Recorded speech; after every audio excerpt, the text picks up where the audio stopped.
La peur du jugement. Comment sortir de la peur du jugement? Je te parle aujourd'hui comment moi, j'ai sorti de la peur du jugement. C'est un travail in progress. Ça continue de toujours être une observation fine sur la peur du jugement. Mais ce que j'ai observé, c'est que aujourd'hui, ce que j'ai envie de te partager, c'est ce que moi j'ai observé qui m'amène finalement à m'ouvrir encore plus à recevoir de moi, mais aussi dans mon entreprise, dans mes relations. Dès que il y a quelque chose qui se réveille à l'intérieur de moi sur la peur du jugement, ben, j'observe où est-ce que moi je me juge. J'ai observé que chaque fois que j'avais peur d'être jugée dans mon illusoire, dans mon monde illusoire, dans mon mental, dans mes histoires, ben en fait, c'est une part de moi que moi je jugeais moi-même.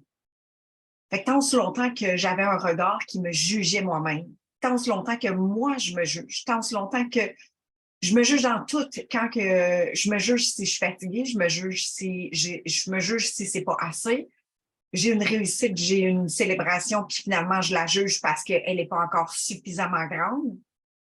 J'ai observé dans la dernière année que je pouvais sévèrement me juger. Donc, finalement, c'était normal que j'avais peur d'être jugée. Je me jugeais tellement. J'étais en pleine recherche sur l'amour de soi. J'étais en train de recherche sur justement comment partager le self-love. Je n'avais pas appris à m'aimer, mais une des étapes pour justement m'ouvrir et me recevoir, être pleinement moi, me déployer dans ma pleine lumière, sortir de la peur de la réussite, sortir de la peur de... Mais ce que j'observe, c'est une des premières clés, c'est de cesser de me juger. D'être amour pour moi, c'est premièrement d'arrêter de me juger. Qu'est-ce que ça a comme impact? C'est que j'ai observé que mon regard était différent envers moi-même, que mon regard pouvait être... Bien, finalement, je me voyais complètement autrement quand j'arrête de me juger. Je suis capable d'avoir un regard, finalement, beaucoup plus sur « Hey, wow, j'ai fait cette action-là pour moi aujourd'hui, je suis capable de me célébrer. » Mais tant aussi longtemps que j'étais dans le jugement que c'était passé, tant que j'étais dans le jugement que j'étais fatiguée puis je me jugeais, exemple, mon corps était fatigué puis je le jugeais puis il n'y avait pas encore assez fait, que je jugeais les formes de mon corps, que je jugeais le regard que j'avais sur qu'est-ce que je voyais, que je jugeais sur les processus que je créais, sur les accompagnements que j'avais. Tu sais, toujours une petite sourdine de dire, tu sais, le juge, là, l'espèce de juge qui est là, qui regarde tous les petits espaces que partout où est-ce que c'est pas fait encore, partout où est-ce que ça n'en est pas encore assez. Et comment je pouvais transformer la situation actuelle en observant seulement ces côtés-là puis les jugeant. C'était impossible. Donc, j'avais beau faire de la visualisation, j'avais beau me projeter une image de m'élever dans une autre dimension, j'avais beau vouloir, tu sais, ancrer cette image-là en moi, j'étais toujours en train, oui, de l'ancrer en moi, mais de la détruire à chaque fois que je l'amenais parce que je me jugeais. Dans la dernière année, j'ai choisi de m'observer dans une écoute fine et dans un regard de lynx pour pouvoir observer justement mes pensées de jugement. Parce que la peur d'être jugée face à un public, face à des personnes, face à m'exposer dans ma vérité, face à être en relation et dire la vraie chose, ben c'est moi que je juge. C'est moi que je jugeais en fait. Puis quel impact que ça pouvait avoir, quel impact que j'ai observé que ça avait dans les relations, c'est que j'étais en train de cacher une partie de moi.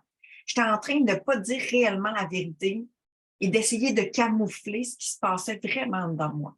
J'avais de la difficulté à célébrer, à accueillir qu'est-ce qui était déjà là, d'être contente, d'être heureuse et de vraiment vivre cette joie-là en dedans de moi parce qu'elle était comme toujours détruite par la fille qui était sévère, la fille qui jugeait, la fille qui était vraiment, c'est jamais assez. Et comment j'ai commencé à transformer ce regard-là qui m'a amené à un amour plus grand envers moi, c'est de capter cette pensée-là de jugement, puis de la transformer. De la capter puis de dire, ben, est-ce que je peux voir aussi tout ce que j'ai réussi? Est-ce que je peux voir aussi tout ce qui a été accompli? Peut-être qu'il reste des choses à accomplir. Peut-être que je ne suis pas rendue où est-ce que je voudrais être rendue.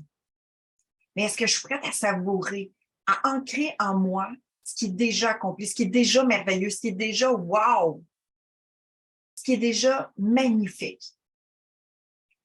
Parce que ça engendre aussi tous les espaces où est-ce que je pouvais observer que je n'avais pas de fait, que je n'étais pas rendue où est-ce que je voulais. Est-ce que ça générait une espèce de contrôle? Tellement. Fait que finalement, moi qui me disais pas être contrôlante, mais j'étais complètement contrôlante de ma vie. Complètement contrôlante de tout ce que je voulais faire, tout ce que je devais faire, tout ce que j'avais à faire pour arriver à un résultat, pour arriver à une vie que j'aspire, pour arriver à une vie d'abondance, pour arriver à une vie de joie. Mais en fait, plus je la jugeais, cette vie-là, plus je me refermais sur moi-même, puis moins je la réalisais, cette vie-là, plus je m'éloignais de la manifestation de la réalisation de cette vie-là. Donc, ce que j'observe aujourd'hui, avec tout le chemin parcouru, c'est que ce que j'ai transformé, c'est le regard d'amour envers moi plutôt que de jugement. De dire qu'est-ce que j'ai accompli qui est extraordinaire. Puis que même si j'avais un jugement, je le mettais de côté puis je disais, OK, tu veux me montrer que j'ai peut-être pas acquéri toutes les étapes aujourd'hui de où est-ce que je veux aller ou de mon objectif ou de l'image que je me projette puis que j'emprunte à l'intérieur de moi avec toute la vibration.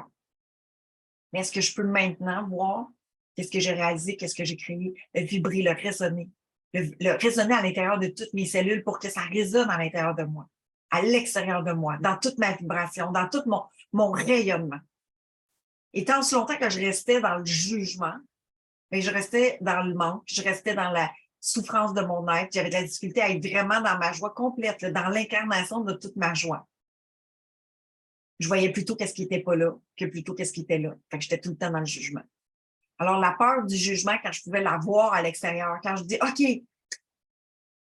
je fais une vidéo, exemple, puis je me dis, OK, j'ai peur d'être jugée, j'ai peur d'être critiquée, j'ai peur. Je m'arrête un instant, j'observe. Ah, c'est moi qui juge moi-même. C'est moi qui se critique moi-même. J'existe pas quand je fais ça pour moi. Je suis en train de me détruire, je suis en train d'avoir des pensées. Alors, je capte mes pensées au vol pour aller voir c'est quoi la croyance en arrière, c'est quoi qui se passe en arrière de ça. C'est ça que je suis allée faire, détruire, transformer pour aujourd'hui être dans la continuité de l'avancement, de la réalisation de ma vie que je visualise, dans vivre l'abondance pleinement, vivre la joie, vivre la richesse, avoir des relations saines. Et c'est en captant par l'observation toutes ces pensées-là qui apparaissaient pour aller voir la source de ces pensées-là et aller challenger ces croyances-là qui arrivaient avec ces peurs-là, avec cette peur de jugement-là, avec cette peur de pas être finalement, si le jugement était là, la critique était là pour moi, j'avais peur de pas être à l'auteur, j'avais peur de pas partager un bon sujet, est-ce que je vais être intéressante? Et toutes ces peurs-là, j'étais allée les observer, j'étais allée les transformer. Qu'est-ce qui est juste pour moi? Qu'est-ce que moi j'ai appris de moi que je peux partager, que je sais exactement que ça va changer ma vie. Aujourd'hui, en voyant, transformant graduellement toutes ces étapes-là, tous ces choix-là, de voir ces pensées-là, de transformer ces croyances-là. Parce que la peur, c'est une information qui fait que ça réveille des choses à l'intérieur de moi. C'est ça que j'ai observé. Comment moi, je pouvais les transformer? C'est en les captant au vol, puis en m'en occupant, pour pouvoir transformer mon regard, pour pouvoir transformer mon regard envers moi-même et avoir plus d'amour envers moi. Si tu reçois le jugement autour de toi ou si tu as peur de la critique ou du jugement, observe comment toi tu peux te juger. Parce que je camouflais le jugement en me disant j'ai des pensées positives, je vois toujours le beau côté des choses. Oui, pour tout ce que je voyais à l'extérieur de moi, mais quand ça arrivait pour moi, quand ça arrivait dans l'essence de qu'est-ce que moi je faisais, de qu'est-ce que moi je réalisais, je banalisais tellement. Je banalisais tellement que faisait en sorte que c'était jamais assez. Je n'avais jamais rendu ce que je voulais. Tu sais, ça allait jamais assez vite. Alors, j'espère que ça t'amène des pistes de réflexion. C'est ce que j'avais envie de te partager aujourd'hui dans dans cette authenticité de ce que j'ai pu observer, que parfois encore, je la vois apparaître, cette peur-là d'être jugée dans ce que je fais, dans ce que je mets en place, dans ce que je fais pour ma vie, dans ce que je vais annoncer ou que je vais dire dans des relations, ce qui est ma propre vérité. Puis, quand je la capte au vol, je me dis, ah, c'est moi finalement que je juge. Qu'est-ce qui se passe à travers ça? Alors, je te souhaite une belle soirée. Je te dis à très bientôt et J'ai hâte de te lire, savoir, est-ce que toi, est-ce que ça t'arrive, toi, d'avoir la peur du jugement? Partage-moi, savoir si toi, tu la vis, cette peur-là, et si, qu'est-ce que tu fais avec? Bonne soirée.